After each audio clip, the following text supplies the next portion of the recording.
Hello दोस्तों, आपका एके research में स्वागत है। जी हाँ दोस्तों, आज का जो हमारा टॉपिक है दोस्तों, जनसंख्या से रिलेटेड क्वेश्चन है। आपने हमेशा देखा हो तो दोस्तों जनसंख्या से रिलेटेड क्वेश्चन पूछता रहता है, आते रहते हैं एग्जाम में। इसमें से दोस्तों जो क्वेश्चन है वो हमेशा एग्जाम में पूछे गए क्वेश्चन है। कुछ क्वेश्चन ऐसे हैं जो दोस्तों यानी बड़े एग्जामों में पूछे गए हैं। तो दोस्तों सारे क्वेश्चन प्रीवियस ईयर क्वेश्चन है और जनसंख्या से रिलेटेड जितने भी सारे क्वेश्चन हो सकते हैं वो सारे क्वेश्चन है। इससे बाहर दोस्तों क्वेश्चन अभी आपका कहीं नहीं आने वाला। और दोस्तों हाल फिलहाल में आपके कई सारे एग्जाम भी लगे होंगे, तो दोस्तों जनसंख्या से हर एग्जाम में 1 या 2 नंबर के प्रश्न आते हैं। तो चलिए बढ़ते हैं अपने क्वेश्चनों को दोस्तों। इसमें से टोटल 90 प्रश्न हैं। तो दोस्तों 90 प्रश्न में से जनसंख्या से रिलेटेड सारे क्वेश्चन हो जाते हैं। चलिए बढ़ते हैं अपने क्वेश्चन की तरफ। इसमें से हमारा पहला प्रश्न आता है। पहला प्रश्न दिया गया है, क्या बात पूछा गया है कि भारत में प्रतिवर्ष किस देश की जनसंख्या के बराबर वृद्धि हो रही है। जी हाँ दोस्तों, किस यानी कि देश के बराबर प्रतिवर्ष जनसंख्या में वृद्धि हो रही है, यानी कि जो देश की जनसंख्या है किसके बराबर जनसंख्या में वृद्धि हो रही है। आपके सामने ऑप्शन दिया गया ऑस्ट्रेलिया, दक्षिण अफ्रीका, अर्जेंटीना, ब्राज़ील। तो दोस्तों इसका जो सही आंसर होगा दोस्तों, जिस देश के बराबर वृद्धि हो रही है उसका नाम है दोस्तों ऑस्ट्रेलिया। फिर इसके बाद प्रश्न नंबर दूसरे पे आते हैं। दूसरे नंबर प्रश्न में आते हैं। दूसरा नंबर प्रश्न दोस्तों एग्जाम में पूछा गया है, नीचे देख सकते हैं आप। इसमें से पूछा गया है, निम्नलिखित जनगणना में वर्षों में से किसे भारत के जननायकी इतिहास में महान विभाजक के रूप में जाना जाता है, यानी कि 1901, 1921, 1931 या 1941। तो दोस्तों ये ARO 2020 SSC 2020 में पूछा गया प्रश्न है। तो दोस्तों इसका जो सही आंसर होगा दोस्तों वो 1921 को दोस्तों जन विभाजक के रूप में जाना जाता है। फिर इसके बाद निष्कर्ष की तरफ पढ़ते हैं। निष्कर्ष हमारा 3 नंबर प्रश्न आता है। 3 नंबर प्रश्न ये है, पूछ रहा है इसमें से कि 2011 की जनगणना भारतीय जनगणना इतिहास की कौन सी जनगणना थी जो 2011 की थी, ये भी पूछ लेता है। तो दोस्तों कौन सी थी, 13वीं थी, 14वीं थी, 15वीं थी या 16वीं थी।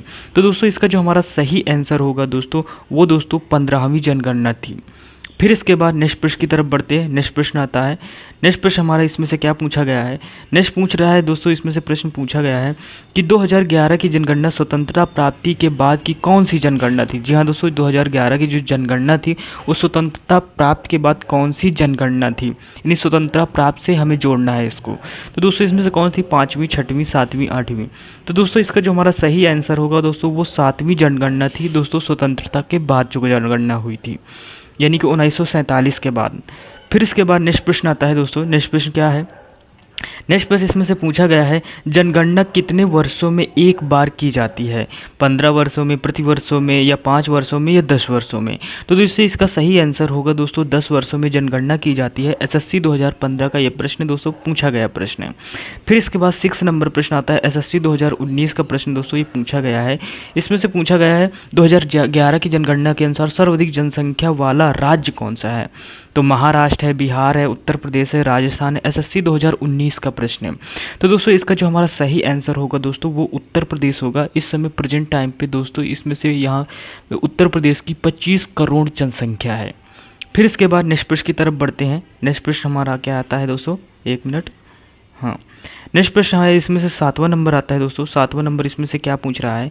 7वां नंबर पूछा है दोस्तों, 2011 की जनगणना के अनुसार भारत का सबसे कम आबादी वाला राज्य कौन सा है। केरल है, उड़ीसा है, सिक्किम है, तमिलनाडु है। सबसे कम आबादी वाला राज्य बताना है। तो दोस्तों इसमें से हमारा सिक्किम आएगा। SSC 2020 RRB 2003 का दोस्तों ये पूछा गया प्रश्न, एग्जामों में पूछा गया है। फिर इसके बाद नेक्स्ट प्रश्न कौन सा आता है। नेक्स्ट प्रश्न पूछा गया है इसमें से दोस्तों, भारत की पहली बार जनगणना कब हुई थी, यानी 1861 में हुई थी, 1872 में हुई थी, 1881 में हुई थी, या 1882 में हुई थी। तो दोस्तों जो भारत की पहली बार जनगणना हुई थी दोस्तों वो दोस्तों कब हुई थी, वो 1872 में हुई थी। फिर इसके बाद नेक्स्ट प्रश्न की तरफ बढ़ते हैं। नेक्स्ट प्रश्न आता है, आपके सारे डाउट दोस्तों क्वेश्चन आंसर में दिए गए हैं, सारे क्वेश्चन आप पढ़िएगा। फिर इसके बाद नेक्स्ट प्रश्न आता है दोस्तों, भारत में पहली बार जनगणना किसके कार्यकाल में संपन्न हुई थी। जी हाँ दोस्तों, आपके मन में ये क्वेश्चन आया होगा, तो पहली बार कब हुई थी। तो दोस्तों पहली बार इसमें से Lord Linton, Lord Ripon, Lord Mayo, Lord Northbrook. तो दोस्तों इसका सही आंसर होगा दोस्तों लॉर्ड मेयो के, यानी कि 1872 में जो पहली बार जनगणना हुई थी वो लॉर्ड मेयो के टाइम पीरियड पे हुई थी। फिर इसके बाद नेक्स्ट प्रश्न की तरफ बढ़ते हैं। नेक्स्ट प्रश्न 10 नंबर आता है। 10 नंबर प्रश्न है दोस्तों, इसमें से पूछा गया है भारत में जनगणना का क्रमवार आकलन कब से प्रति 10 वर्ष के अंतराल पर किया जा रहा है, यानी 1872, 1881, 1891 या 1901। तो दोस्तों इसका जो हमारा सही आंसर होगा दोस्तों वो बी ऑप्शन सही होगा, यानी 1881। तो दोस्तों क्रमवार आकलन कब से प्रति 10 वर्ष के अंतराल में किया जा रहा है, तो दोस्तों 18 से 81 10 वर्ष का टाइम पीरियड बना दिया गया कि हर 10 वर्ष में दोस्तों जनगणना होगी। फिर इसके बाद नेक्स्ट प्रश्न आता है, 11 नंबर प्रश्न आता है, एसएससी 2019 का प्रश्न है। इसमें से पूछा गया है दोस्तों, भारत में पहली पूर्ण जनसंख्या वर्ष में की गई थी, कब की गई थी, 1881 में, 1891 में, या दोस्तों 1885 में, या 1873 में। एसएससी 2019 का प्रश्न है। तो भारत की जो पहली पूर्ण जनसंख्या हुई थी दोस्तों वो वर्ष हुआ था, कब हुआ था, 1881। फिर इसके बाद दोस्तों नेक्स्ट प्रश्न की तरफ पढ़ते हैं। नेक्स्ट प्रश्न हमारा 12 नंबर आता है। 12 नंबर प्रश्न ये है दोस्तों, पूछा जनसंख्या की दृष्टि से विश्व में सबसे बड़े देशों में भारत की कौन सा स्थान है, प्रथम, द्वितीय, तृतीय या दोस्तों चतुर्थ।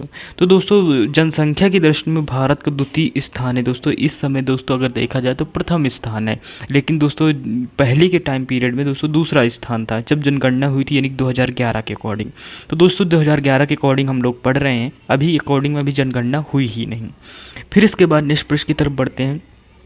2011 की जनगणना के अनुसार भारत की जनसंख्या है कितनी है, यानी 102.25 करोड़ है, 102.27 करोड़ है, या 105.65 करोड़ है, या दोस्तों 121.08 करोड़ है। तो दोस्तों इसका सही आंसर होगा दोस्तों 121 करोड़ 0.08 करोड़ लोग दोस्तों।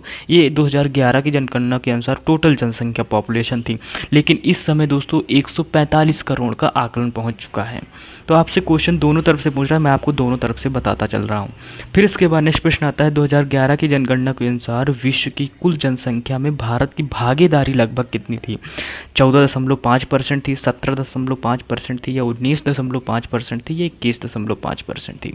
तो दोस्तों इसका जो सही आंसर होगा दोस्तों, पूरी विश्व की जनसंख्या का दोस्तों 17.5% जनसंख्या दोस्तों भारत में निवास करती है 2011 के अनुसार। फिर इसके बाद नेक्स्ट प्रश्न की तरफ बढ़ते हैं। 2000 यानी 15 नंबर प्रश्न आता है।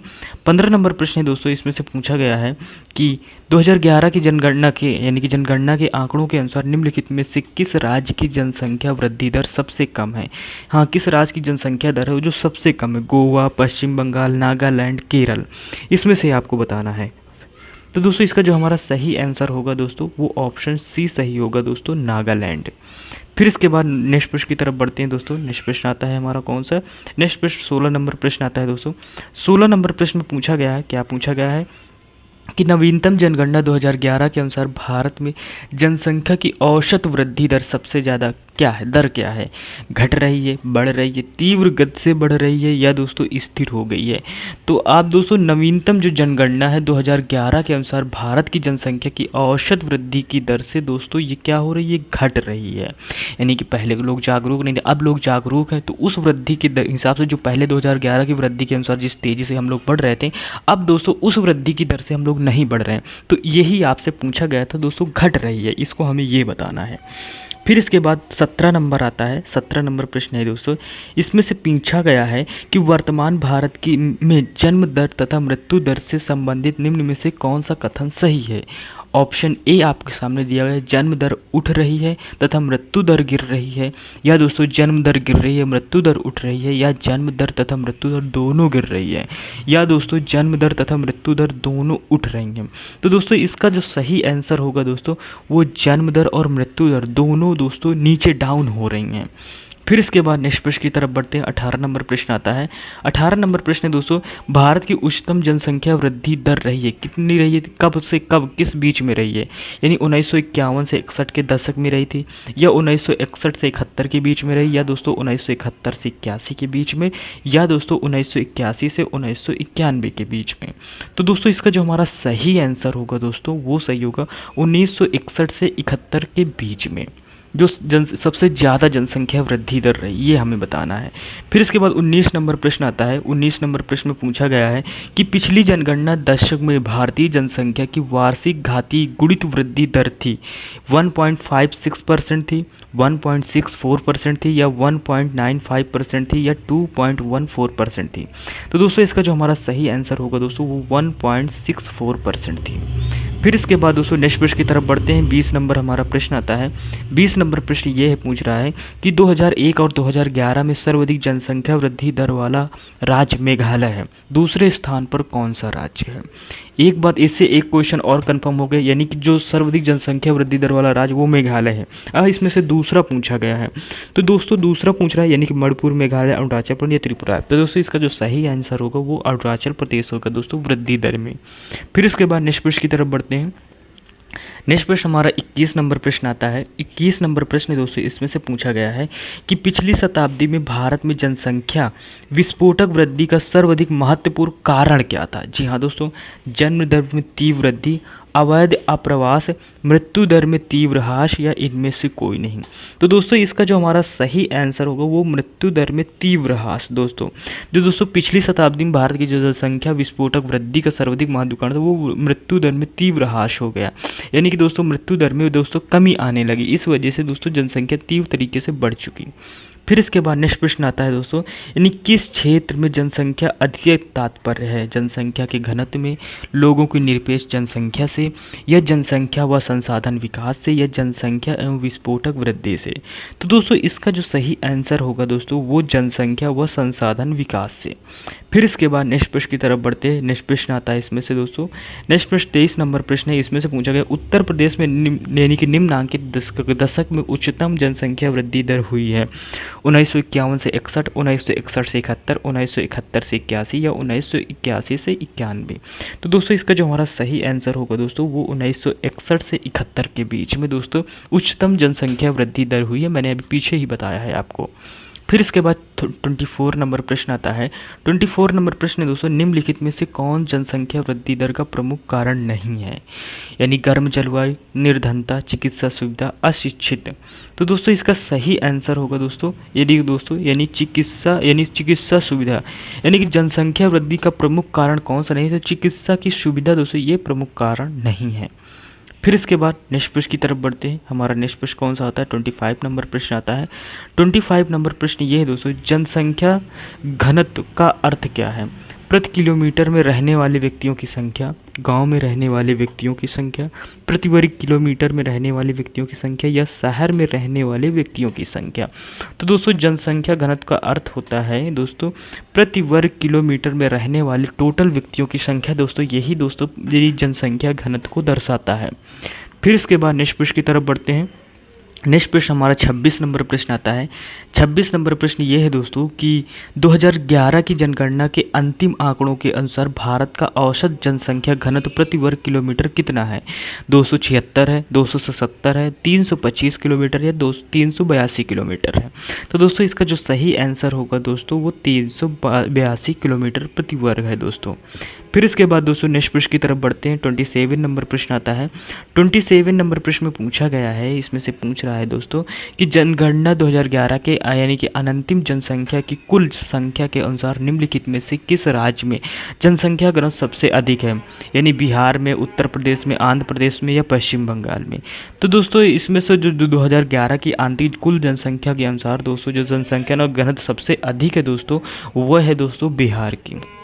फिर इसके बाद दोस्तों नेक्स्ट प्रश्न की तरफ बढ़ते हैं। नेक्स्ट प्रश्न हमारा आता है 28 नंबर प्रश्न आता है।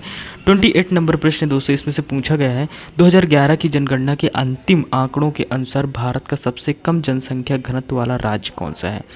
मिजोरम है, अरुणाचल प्रदेश है, त्रिपुरा है, मणिपुर है। तो दोस्तों इसका जो हमारा सही आंसर होगा दोस्तों वो अरुणाचल प्रदेश होगा। फिर इसके बाद नेक्स्ट प्रश्न की तरफ बढ़ते हैं। नेक्स्ट प्रश्न 29 नंबर आता है। 29 नंबर आता है। 29 नंबर आता है क्या प्रश्न दोस्तों, 2011 की जनगणना के अनुसार बिहार का जनसंख्या की दृष्टि से भारतीय राज्यों में कौन सा स्थान है।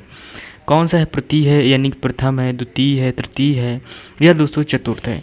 तो दोस्तों बिहार का पूछा गया है तो दोस्तों इसका तृतीय स्थान है। फिर इसके बाद नेक्स्ट प्रश्न की तरफ बढ़ते हैं। नेक्स्ट प्रश्न का हमारा 30 नंबर प्रश्न आता है। ये यूपी पीसीएस 2015 का प्रश्न है दोस्तों, इसमें से पूछा गया है 2011 की जनगणना के अनुसार उत्तर प्रदेश की जनसंख्या भारत की जनसंख्या की कितनी प्रतिशत है? यानी कि 14.2% है, 15.5% है, 16.50% है या 18.2% है।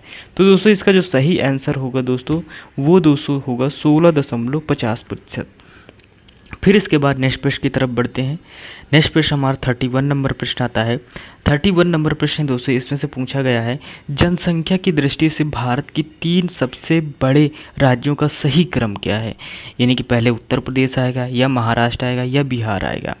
तो दोस्तों या महाराष्ट्र आएगा या पश्चिम बंगाल आएगा या उत्तर प्रदेश। आप सबको इसमें से एक बात तो कंफर्म कि उत्तर प्रदेश सबसे बड़ी जनसंख्या, तो सबसे पहले उत्तर प्रदेश आएगा और उत्तर प्रदेश दोस्तों 2 ऑप्शन में है। तो दोस्तों इसका में से फिर इसके बाद दोस्तों महाराष्ट्र के सबसे दूसरे नंबर पे आता है। तो महाराष्ट्र दोस्तों नीचे वाले में पश्चिम बंगाल है, तो इसका सही आंसर ऑप्शन दोस्तों ए सही हो जाएगा, यानी कि दोस्तों उत्तर प्रदेश, महाराष्ट्र और बिहार। फिर तो दोस्तों इससे आपको ये पता चल गया है, तो दोस्तों उत्तर प्रदेश पहले नंबर पर आता है, महाराष्ट्र दूसरे नंबर पर आता है और बिहार तीसरे नंबर पर आता है जनसंख्या की दृष्टि से। फिर इसके बाद नेक्स्ट प्रश्न आता है 32 नंबर प्रश्न आता है। 32 नंबर प्रश्न पूछा गया है दोस्तों जनसंख्या की दृष्टि से भारत की 3 सबसे छोटे राज्यों का सही क्रम क्या है? हाँ दोस्तों सही क्रम सबसे छोटे, तो सबसे कम जनसंख्या किस में थी हमने आपको बताया था। तो सबसे कम जनसंख्या दोस्तों में सिक्किम में थी। तो सिक्किम दोस्तों एक ही ऑप्शन में दिया गया, तो ऑप्शन भी सही होगा। तो इसको और थोड़ा डीप में समझते हैं। सिक्किम में कम जनसंख्या है, फिर उससे दोस्तों मिजोरम में है, फिर अरुणाचल प्रदेश में है। इन तीनों को याद रखिएगा। फिर इसके बाद नेक्स्ट प्रश्न की तरफ बढ़ते हैं। 33 नंबर प्रश्न आता है। 33 नंबर प्रश्न में क्या है दोस्तों जनसंख्या की दृष्टि से भारत का सबसे बड़ा केंद्र शासित प्रदेश कौन सा है? जी हाँ दोस्तों दिल्ली है, चंडीगढ़ है, पुदुचेरी है, लक्षद्वीप है। तो दोस्तों केंद्र शासित प्रदेश पूछा गया, आप सबको पता है दोस्तों वो दिल्ली है। फिर इसके बाद नेक्स्ट प्रश्न की तरफ बढ़ते हैं। नेक्स्ट प्रश्न 34 नंबर प्रश्न आता है। 34 नंबर प्रश्न दोस्तों है कि जनसंख्या की दृष्टि से भारत का सबसे छोटा केंद्र शासित प्रदेश कौन सा है? दमन और दीव है, दादर और नगर हवेली है, अंडमान निकोबार द्वीप समूह है या दोस्तों लक्षद्वीप है। तो दोस्तों इसका जो हमारा सही आंसर होगा दोस्तों वो अंडमान निकोबार द्वीप समूह है। सबसे छोटे की बात हुई है इसमें से। फिर इसके बाद नेक्स्ट प्रश्न बढ़ता है। 35 नंबर प्रश्न आता है। 35 नंबर प्रश्न दोस्तों भारत में जनसंख्या वृद्धि का मुख्य कारण क्या है? मृत्यु दर में कमी, जन्म दर में बढ़ोतरी, कम उम्र में विवाह या आर्थिक प्रगति। तो दोस्तों जो जनसंख्या वृद्धि का मुख्य कारण है दोस्तों वो यानी मृत्यु दर में जो कमी हो गई है दोस्तों उसी से जनसंख्या अब ऐसे समझ, अब सुविधाएं ज़्यादा हो गई तो लोग कम मरने लगे।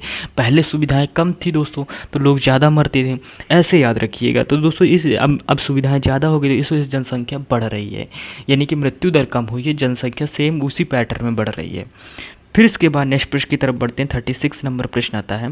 36 नंबर ये है दोस्तों क्या पूछ रहा है वर्ष 2011 की जनगणना के अनुसार देश में 2001 और 2011 के दशक के दौरान जनसंख्या वृद्धि दर कितने प्रतिशत रही? यानी 11 से और 2001 के बीच में दोस्तों कितनी यानी परसेंटेज कितना बढ़ोतरी हुई? तो दोस्तों इसमें से 17.7%, 21.54%, 22.80% या 23.50%। तो इसका सही ऑप्शन होगा दोस्तों 17.7%। फिर इसके बाद नेक्स्ट प्रश्न बढ़ते हैं। नेक्स्ट प्रश्न 37 नंबर प्रश्न आता है। 37 नंबर प्रश्न पूछा गया है, इसमें से पूछ रहा है दोस्तों 2011 की जनगणना के अनुसार निम्नलिखित में से किस राज्य में 2001-2011 की अवधि में जनसंख्या वृद्धि दर सर्वाधिक रही? यानी कि मध्य प्रदेश में, मणिपुर में, राजस्थान में, मेघालय में। तो दोस्तों इसका जो सही आंसर होगा दोस्तों वो ऑप्शन डी सही होगा दोस्तों। मेघालय में दोस्तों जो 2001 से 2011 की अवधि जनसंख्या की वृद्धि दर रही वो सबसे ज़्यादा रही है। फिर इसके बाद नेक्स्ट प्रश्न की तरफ बढ़ते हैं। नेक्स्ट प्रश्न दोस्तों 38 नंबर प्रश्न आता है। 38 नंबर प्रश्न दोस्तों भारत की जनसंख्या की मौजूदा वार्षिक वृद्धि दर कितनी है? 1.64% है, 2.14% है, 2.54% या 2.62% है। तो दोस्तों इसका जो हमारा सही आंसर होगा दोस्तों 1.64% होगा। फिर इसके बाद नेक्स्ट प्रश्न की तरफ बढ़ते हैं। नेक्स्ट प्रश्न 39 नंबर प्रश्न आता है। 39 नंबर प्रश्न दोस्तों भारत में सर्वाधिक तेज जनसंख्या वृद्धि दर वाला राज्य कौन सा है? यानी कि दोस्तों उत्तर प्रदेश है, बिहार है, नागालैंड है, दोस्तों मेघालय है। तो आप सबको दोस्तों पता है इसका जो सही आंसर होगा दोस्तों वो मेघालय होगा। फिर इसके बाद नेक्स्ट प्रश्न की तरफ बढ़ते हैं। 40 नंबर प्रश्न आता है। MP PCS 2020 का यह प्रश्न है, लेटेस्ट प्रश्न है। यानी कि दोस्तों 2011 की जनगणना के अनुसार किस राज्य में जनसंख्या की 10 की वृद्धि दर न्यूनतम रही? अरुणाचल प्रदेश की, नागालैंड की, मध्य प्रदेश की, पंजाब की। तो दोस्तों इसका जो सही आंसर रहेगा दोस्तों, ये न्यूनतम वृद्धि दर रही दोस्तों, वो नागालैंड की रही है। फिर इसके बाद नेक्स्ट प्रश्न की तरफ बढ़ते हैं दोस्तों। 41 नंबर प्रश्न आता है। 41 नंबर प्रश्न दोस्तों इसमें से पूछा गया है, 1 मिनट दोस्तों, हाँ 41 नंबर प्रश्न पूछा गया है दोस्तों इसमें से कि निम्नलिखित में से कौन से राज्य समूह में 2001-2011 की अवधि में सर्वाधिक जनसंख्या वृद्धि प्रतिशत में अंकित की गई है? जी हाँ दोस्तों, किसमें अंकित की गई है? राजस्थान, गुजरात और पंजाब, तमिलनाडु, महाराष्ट्र और गुजरात, महाराष्ट्र, गुजरात और केरल, या दोस्तों मेघालय, अरुणाचल प्रदेश और बिहार। तो दोस्तों इसका जो लास्ट ऑप्शन होगा दोस्तों वही सही होगा, मेघालय, अरुणाचल प्रदेश और बिहार होगा, जो दोस्तों जनसंख्या वृद्धि दर दोस्तों में अंकित की गई है सर्वाधिक। फिर इसके बाद दोस्तों 42 नंबर प्रश्न आता है। 42 नंबर प्रश्न इसमें से है कि 2011 की जनगणना के अनुसार बिहार का जनसंख्या घनत्व कितना व्यक्ति प्रति वर्ग है? यानी कि 689, 819, 881 या 1106। तो दोस्तों इसका जो सही आंसर होगा दोस्तों वो 1106 है। फिर इसके बाद नेक्स्ट प्रश्न की तरफ बढ़ते हैं। 1 मिनट दोस्तों, ये हम पेज हमारा थोड़ा डिस्टर्ब हो रहा है पसीने की वजह से। हाँ, अब 43 नंबर प्रश्न आता है। 43 नंबर है दोस्तों, भारत के बीमारू यानी कि BIMRU बीमारू राज्यों में से सबसे घना आबाद राज्य कौन सा है? यानी बिहार है, मध्य प्रदेश है, राजस्थान है, उत्तर प्रदेश है। कौन है दोस्तों? तो इसका जो सही आंसर होगा दोस्तों वो होगा बिहार। फिर इसके बाद नेक्स्ट प्रश्न की तरफ बढ़ते हैं। नेक्स्ट प्रश्न कौन सा आता है? 44 नंबर प्रश्न आता है। 44 नंबर प्रश्न दोस्तों, वर्ष 2011 की जनगणना के अनुसार उत्तर प्रदेश राज्य का घनत्व है 904 है, 881 है, 819 है या 829 है। तो दोस्तों उत्तर प्रदेश का जो प्रति वर्ग किलोमीटर घनत्व है दोस्तों वो 829 वो है दोस्तों, यानी 829 लोग रहते हैं प्रति वर्ग में दोस्तों घनत्व में। फिर इसके बाद 45 नंबर प्रश्न आता है दोस्तों, यानी कि लिंगानुपात का परिकलन कैसे किया जाता है? देश में प्रति वर्ग 1000 लोगों पर बच्चों की संख्या पर, या देश के प्रति 100 महिलाओं एवं पुरुषों की संख्या, या देश के प्रति 1000 पुरुष पर तथा महिलाओं की संख्या पर दोस्तों, या देश में प्रति 100 बच्चों पर लोगों की संख्या पर। तो इसका जो सही आंसर होगा दोस्तों वो ऑप्शन सी सही होगा, यानी देश में प्रति 1000 पुरुष पर महिलाओं की संख्या कितनी है ये दोस्तों गणना करके बताई जाती है। दोस्तों SSC 2015 का प्रश्न है, टेक्निकल प्रश्न है, पूछा गया है, अच्छा प्रश्न है। फिर इसके बाद नेक्स्ट प्रश्न आता है दोस्तों, 2011 की जनगणना के अनुसार भारत में प्रति 1000 पुरुष पर महिलाओं की संख्या कितनी है? 927 है, 933 है, 936 है या 943 है। तो दोस्तों इसका जो सही आंसर होगा दोस्तों वो ऑप्शन डी यानी कि 943 होगा। फिर इसके बाद नेक्स्ट प्रश्न की तरफ बढ़ते हैं। हमारा 1 मिनट दोस्तों, हाँ नेक्स्ट प्रश्न आता है 47 नंबर प्रश्न आता है। 47 नंबर प्रश्न दोस्तों इसमें से पूछा गया 2011 की जनगणना के अनुसार भारत में जनसंख्या का पुरुष स्त्री अनुपात क्या रहा है? जी हाँ दोस्तों, पुरुषों और स्त्रियों का अनुपात क्या है? यानी कि दोस्तों इसमें से 1933 है, 1935 है, या दोस्तों 1941 है, या दोस्तों 1943 है।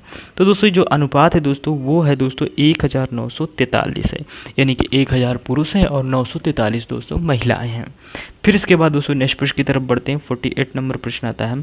48 नंबर प्रश्न दोस्तों पूछा गया है कि 2011 की जनगणना के अनुसार भारत में स्त्री पुरुष का अनुपात कितना है दोस्तों, यानी थोड़ी सी वृद्धि हुई है। ये अनुपात पूछा गया दोस्तों, क्वेश्चन बदल गया है। तो स्त्री पुरुष का तो दोस्तों अनुपात मैंने पहले पुरुष स्त्री या स्त्री पुरुष, तो स्त्रियों का दोस्तों आपको पता है 943 होता है, पुरुषों का जो होता है दोस्तों वो 1000 होता है। फिर इसके बाद दोस्तों नेक्स्ट प्रश्न की तरफ बढ़ते हैं। नेक्स्ट प्रश्न आता है तो 49 नंबर प्रश्न आता है। 49 नंबर प्रश्न दोस्तों, भारत के किस राज्य में महिलाओं की संख्या पुरुषों से अधिक है? दोस्तों बिहार, केरल, कर्नाटक या दोस्तों तमिलनाडु। तो केरल में दोस्तों महिलाओं की संख्या पुरुषों से अधिक है, ये आपको दोस्तों केरल में बताना है। 50 नंबर प्रश्न आता है दोस्तों। 50 नंबर प्रश्न है, निम्नलिखित में से किस राज्य की जनसंख्या महिलाओं के अनुकूल है? तो कहाँ की है दोस्तों? वो है दोस्तों उत्तर प्रदेश, तमिलनाडु, पश्चिम बंगाल या केरल। तो केरल इसका सही होगा। फिर इसके बाद नेक्स्ट प्रश्न की तरफ बढ़ते हैं दोस्तों। नेक्स्ट आता है 51 नंबर प्रश्न आता है। 51 नंबर प्रश्न दोस्तों, सन 1901 की जनगणना में भारत का लिंगानुपात कितना है? यानी कि 933 है दोस्तों, यानी 927 है, 972 है, ये दोस्तों 904 है। तो इसका जो हमारा सही ऑप्शन होगा दोस्तों वो 972 होगा। फिर इसके बाद नेक्स्ट प्रश्न की तरफ बढ़ते हैं। 52 नंबर प्रश्न आता है। 52 नंबर प्रश्न दोस्तों इसमें से पूछा गया भारत में सबसे कम लिंगानुपात वाला राज्य कौन सा है? मिजोरम, हरियाणा, राजस्थान, मध्य प्रदेश। तो इसका सही आंसर होगा दोस्तों हरियाणा। फिर इसके बाद नेक्स्ट प्रश्न आता है दोस्तों 53 नंबर प्रश्न आता है। 53 नंबर है दोस्तों 2011 की जनगणना के अनुसार भारत में वृद्धि नगरों में सर्वाधिक प्रतिकूल यौन अनुपात मिलता है दोस्तों, कहाँ का मिलता है? कोलकाता, चेन्नई, दिल्ली, मुंबई। तो दोस्तों इसका सही आंसर होगा दोस्तों मुंबई। फिर इसके बाद नेक्स्ट प्रश्न की तरफ बढ़ते हैं। 54 नंबर प्रश्न आता है यूपी पीसीएस 2015 का प्रश्न है दोस्तों। सन 2011 एक मिनट दोस्तों, सन 2011 की जनगणना के अनुसार ग्रामीण जनसंख्या का सबसे अधिक अनुपात किस राज्य में है? हिमाचल प्रदेश में है, राजस्थान में है, मध्य प्रदेश है, बिहार में। तो इसका सही आंसर दोस्तों हिमाचल प्रदेश होगा। फिर इसके बाद नेक्स्ट प्रश्न की तरफ बढ़ते हैं, यानी 55 नंबर प्रश्न है। 55 नंबर प्रश्न दोस्तों, भारत का सर्वाधिक नगरीकरण वाला राज्य कौन सा है?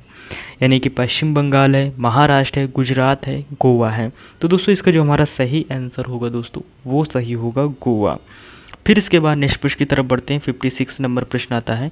56 नंबर प्रश्न दोस्तों 2011 की जनगणना में भारत में ग्रामीण जनसंख्या का प्रतिशत था, यानी कि 68.8%, 72.2% या 74.29% या 76.7%। तो इसका दोस्तों सही आंसर होगा 68.8% होगा। फिर इसके बाद नेक्स्ट प्रश्न की तरफ बढ़ते हैं, यानी 57 नंबर प्रश्न आता है। एक मिनट थोड़ा छोटा कर लेते हैं जिससे आपको दिखे। हाँ दोस्तों, इसमें से जो 57 नंबर है, राज्य की कुल जनसंख्या में नगरीय जनसंख्या के अनुपात के आधार को निम्नलिखित संख्याओं में सही क्रम बताना है। तो इसमें से जो सही क्रम है मिजोरम, गोवा, महाराष्ट्र, तमिलनाडु, गुजरात है। तो इसमें से दोस्तों जो पहला आता है दोस्तों गोवा आ जाएगा, फिर इसके बाद मिजोरम आ जाएगा, फिर इसके बाद दोस्तों यानी कि महाराष्ट्र आएगा, फिर इसके बाद दोस्तों यानी कि महाराष्ट्र के बाद आएगा, यानी कि नहीं सॉरी दोस्तों, पहले ही दोस्तों आएगा तमिलनाडु, फिर महाराष्ट्र, फिर गुजरात आएगा। ऐसे सही होगा हमारा आंसर। फिर इसके बाद नेक्स्ट प्रश्न की तरफ बढ़ते हैं। 58 नंबर प्रश्न आता है। 58 नंबर प्रश्न 2011 की जनगणना के अनुसार 10 लाख से अधिक जनसंख्या वाले नगरों की संख्या कितनी है? 23 से 29 से 35 से यानी 53 है। तो दोस्तों इसका जो हमारा सही आंसर होगा वो 53 होगा। फिर इसके बाद दोस्तों एक मिनट दोस्तों, फिर इसके बाद दोस्तों नेक्स्ट प्रश्न की तरफ बढ़ते हैं। हमारा नेक्स्ट प्रश्न आता है दोस्तों, नेक्स्ट 59 नंबर प्रश्न आता है। 59 नंबर प्रश्न दोस्तों इसमें से पूछा गया है भारत के 3 सर्वाधिक नगरीकृत राज्यों का सही अवरोही क्रम क्या होगा? कौन सा होगा दोस्तों? गोवा, मिजोरम, तमिलनाडु। तो दोस्तों ऑप्शन हमारा यही सही हो जाता है, गोवा, मिजोरम, तमिलनाडु। फिर इसके बाद नेक्स्ट प्रश्न आता है 60 नंबर प्रश्न आता है। 60 नंबर प्रश्न क्या है कि निम्नलिखित में से सबसे अधिक नगरीकृत राज्य कौन सा है? उत्तर प्रदेश, गुजरात, महाराष्ट्र, पश्चिम बंगाल। तो दोस्तों इसका सही ऑप्शन होगा सी दोस्तों, जो नगरीकृत है सबसे ज़्यादा दोस्तों वो महाराष्ट्र है। फिर इसके बाद नेक्स्ट प्रश्न आता है 61 नंबर प्रश्न आता है। यह दोस्तों यानी कि दोस्तों पीसीएस का प्रश्न है दोस्तों, पूछा गया है। तो दोस्तों भारत के किस राज्य में की नगरीय जनसंख्या का प्रतिशत सर्वाधिक है? गोवा, महाराष्ट्र, केरल, मिजोरम। तो दोस्तों इसका जो हमारा सही आंसर होगा दोस्तों वो गोवा होगा। फिर इसके बाद नेक्स्ट प्रश्न की तरफ बढ़ते हैं। 62 नंबर आता है। 62 नंबर प्रश्न क्या है? इसमें से दिया गया है दोस्तों 2011 की जनगणना के अनुसार भारत की कुल जनसंख्या में नगरीय जनसंख्या का कितना प्रतिशत होता है? यानी कि 31.8%, 30.8% या 32.2% या 31.2%। यूपी पीसीएस 2014 का प्रश्न है और इसका सही आंसर दोस्तों 31.2% है। फिर इसके बाद नेक्स्ट प्रश्न आता है 63 नंबर प्रश्न आ जाता है। 63 नंबर प्रश्न दोस्तों यानी नगरीकरण की दृष्टि से भारत क्या है? एक उच्च नगरीकृत देश, एक निम्न नगरीकृत देश, या एक उच्च माध्यम नगरीकृत देश, या एक माध्यम नगरीकृत देश। तो इसका ऑप्शन सही होगा तो एक माध्यम निम्न नगरीकृत देश है दोस्तों। फिर इसके बाद 64 नंबर प्रश्न आता है। 64 नंबर प्रश्न है यानी कि मेट्रोपॉलिटन नगर की संख्या कितनी होती है? यानी 10 लाख से अधिक, 15 लाख से अधिक, 40 लाख से अधिक, या 250 लाख से। इसका सही आंसर होगा दोस्तों 10 लाख से अधिक। फिर इसके बाद नेक्स्ट प्रश्न आता है दोस्तों। नेक्स्ट प्रश्न क्या है? 65 नंबर प्रश्न है। 65 नंबर प्रश्न दोस्तों यानी कि मेगालोपोलिस समानतः कितनी जनसंख्या वाले नगर होते हैं? 45 लाख से अधिक, 50 लाख से अधिक, 55 लाख से अधिक, या दोस्तों 60 लाख से अधिक। तो दोस्तों इसका जो हमारा सही आंसर होगा दोस्तों वो 50 लाख से अधिक होगा। फिर इसके बाद नेक्स्ट प्रश्न आता है 66 नंबर प्रश्न आता है। 66 नंबर प्रश्न है यानी कि मेट्रोपोलिस की संख्या 2001 से 2011 में हो गई है। 12 से 22, 13 से 23, 35 से 53, या 38 से दोस्तों 58। तो इसका सही आंसर होगा 35 से दोस्तों 53 के बीच में हुआ है। फिर इसके बाद नेक्स्ट प्रश्न की तरफ बढ़ते हैं। नेक्स्ट प्रश्न आता है 67 नंबर प्रश्न आता है। 67 नंबर प्रश्न दोस्तों इसमें से पूछा गया भारत की नगरीय जनसंख्या में सर्वाधिक योगदान है, किसका योगदान है? उत्तर प्रदेश का है, महाराष्ट्र, पश्चिम बंगाल, तमिलनाडु। तो दोस्तों इसका सही आंसर होगा दोस्तों महाराष्ट्र का। फिर इसके बाद नेक्स्ट प्रश्न की तरफ बढ़ते हैं। 34 नंबर प्रश्न आता है। 34 नंबर प्रश्न है सर्वाधिक अनुसूचित जनजाति आबादी संकेंद्रित है कहाँ? उत्तर प्रदेश, मध्य प्रदेश, झारखंड, छत्तीसगढ़। तो दोस्तों इसका जो सही आंसर होगा दोस्तों वो मध्य प्रदेश होगा। फिर इसके बाद नेक्स्ट प्रश्न आता है दोस्तों। नेक्स्ट प्रश्न 1 मिनट दोस्तों 69 नंबर हमारा प्रश्न आएगा। क्वेश्चन छोटा हो गया। हाँ 69 नंबर प्रश्न दोस्तों क्या पूछा गया है ये हमें देखना है कि दोस्तों किस राज्य में अनुसूचित जनजाति की जनसंख्या सर्वाधिक है। एसएससी 2015 का प्रश्न है दोस्तों। तो दोस्तों ये मध्य प्रदेश में सबसे ज़्यादा है। फिर इसके बाद 70 नंबर प्रश्न आता है। 70 नंबर प्रश्न में पूछा गया है कि दोस्तों कुल जनसंख्या में यानी अनुसूचित जातियों का उच्चतम अनुपात क्या है? उत्तर प्रदेश, बिहार, मिजोरम, पंजाब। तो दोस्तों इसका जो हमारा सही आंसर होगा दोस्तों वो होगा पंजाब। फिर इसके बाद नेक्स्ट प्रश्न की तरफ बढ़ते हैं। नेक्स्ट प्रश्न हमारा आता है 77 नंबर प्रश्न आता है। 77 नंबर प्रश्न दोस्तों इसमें से पूछ रहा है कि कुल जनसंख्या में अनुसूचित जनजातियों का उच्चतम अनुपात क्या है? मध्य प्रदेश में, लक्षद्वीप, नागालैंड, मेघालय। तो इसका जो सही आंसर होगा दोस्तों वो लक्षद्वीप है दोस्तों, जहाँ अनुसूचित जनजातियाँ सबसे ज़्यादा है अनुपातिक तौर पर। फिर इसके बाद दोस्तों 72 नंबर प्रश्न आता है। 72 नंबर प्रश्न क्या है दोस्तों? इसमें से भारत की कुल जनसंख्या में अनुसूचित जनजातियों आबादियों का योगदान है। जी हाँ दोस्तों 5.6%, 7.5%, 8.6% या 10.9%। तो इसका सही ऑप्शन होगा 8.6%। फिर इसके बाद नेक्स्ट प्रश्न आता है दोस्तों। नेक्स्ट प्रश्न आता है 73 नंबर प्रश्न आता है। 73 नंबर प्रश्न क्या है दोस्तों? यानी कि भारत की कुल जनसंख्या में अनुसूचित जाति जनसंख्या का योगदान है। कितना योगदान है दोस्तों? यानी कि दोस्तों 8.2%, 15.2% या 16.6% या 24.7%। तो इसका जो सही आंसर होगा दोस्तों 16.6% होगा। फिर इसके बाद दोस्तों नेक्स्ट प्रश्न की तरफ बढ़ते हैं यानी कि 74 नंबर प्रश्न आता है। 74 नंबर प्रश्न दोस्तों भारत में प्रभावित साक्षरता दर की गणना की जाती है। किससे की जाती है? कुल जनसंख्या से, बच्चों की जनसंख्या से, वयस्कों की जनसंख्या से या 7 वर्ष की कम उम्र के बच्चों की जनसंख्या से। तो इसका दोस्तों सही आंसर होगा वो ऑप्शन डी होगा दोस्तों। और दोस्तों एसएससी 2014 में पूछा गया प्रश्न है। फिर इसके बाद 75 नंबर प्रश्न है। 75 नंबर प्रश्न क्या पूछ रहा है कि दोस्तों 2011 की जनगणना के अंतिम आंकड़ों के अनुसार भारत की औसत साक्षरता प्रतिशत कितनी है? तो दोस्तों कितनी है? तो दोस्तों ये है दोस्तों यानी कि 73.0% है। फिर इसके बाद नेक्स्ट प्रश्न की तरफ बढ़ते हैं। 76 नंबर प्रश्न आता है। इसको थोड़ा प्रश्न को और छोटा बनाना पड़ेगा ताकि हमारा प्रश्न आ जाए। इसमें से पहले यानी कि ऊपर पूछा गया है, क्या पूछा गया है इसको देख लेते हैं। तो दोस्तों इसमें से हमारा प्रश्न पूछा गया है, इसमें से पूछा गया है दोस्तों 2011 की जनगणना के अनुसार साक्षरता आंकड़ों के, जी हाँ दोस्तों, साक्षरता आंकड़ों के विषय में निम्नलिखित कौन सा कथन सत्य नहीं है? तो दोस्तों इसमें से एक कथन सही है। तो दोस्तों कौन सा? साक्षरता दर में काफ़ी सुधार हुआ। जी हाँ सही है। 2001 और 2011 की साक्षरता संख्या में वृद्धि हुई है। भारत की साक्षरता दर 273.0% आंकड़े के लिए सही है। तो दोस्तों लास्ट वाला हमारा आंकड़ों के आपको गलत बताना है। फिर इसके बाद नेक्स्ट प्रश्न की तरफ बढ़ते हैं। 77 नंबर प्रश्न आता है। 77 नंबर है दोस्तों पूर्ण साक्षरता हेतु कितने प्रतिशत जनसंख्या को साक्षर होने का न्यूनतम मापदंड निश्चित किया गया है? 85%, 90%, 95%, 100%। तो इसका सही आंसर को होगा 90%। फिर इसके बाद नेक्स्ट प्रश्न आता है दोस्तों 78 नंबर प्रश्न आता है। 78 नंबर प्रश्न दोस्तों 2011 की जनगणना के अनुसार निम्नलिखित में से कौन सा राज्य साक्षरता की दृष्टि से औसत से नीचे है? तो कौन सा देश है दोस्तों? वो पश्चिम बंगाल राष्ट्र है दोस्तों, मैंने देश बोल दिया है। फिर इसके बाद नेक्स्ट प्रश्न आता है दोस्तों 79 नंबर प्रश्न आता है। यूपी पीसीएस 2014 का प्रश्न है दोस्तों। 1 मिनट दोस्तों यानी कि 2011 में देश में निम्नलिखित राज्यों में से किस में साक्षर दर सबसे कम है? तो कहाँ की सबसे साक्षर दर कम है दोस्तों? वो है बिहार की, यानी यूपी पीसीएस 2014 का प्रश्न है। फिर इसके बाद दोस्तों 80 नंबर प्रश्न आता है। 80 नंबर प्रश्न क्या है दोस्तों? 2011 की जनगणना की रिपोर्ट के अनुसार किस राज्य में साक्षरता दर की यानी साक्षर की दर सर्वाधिक है? मिजोरम, गोवा, महाराष्ट्र दोस्तों, केरल। तो इसका आंसर होगा दोस्तों केरल। फिर इसके बाद नेक्स्ट प्रश्न आता है 81 नंबर प्रश्न आता है। 81 नंबर प्रश्न दोस्तों यानी 81 है 2011 की जनगणना के अनुसार दोस्तों किस राज्य में महिलाओं की साक्षरता दर सबसे कम है? तो वो दोस्तों बिहार में है। फिर इसके बाद नेक्स्ट प्रश्न की तरफ बढ़ते हैं। 82 नंबर प्रश्न आता है। 82 नंबर प्रश्न दोस्तों, भारत के निम्नलिखित केंद्र शासित प्रदेशों में किसकी साक्षरता दर उच्चतम है?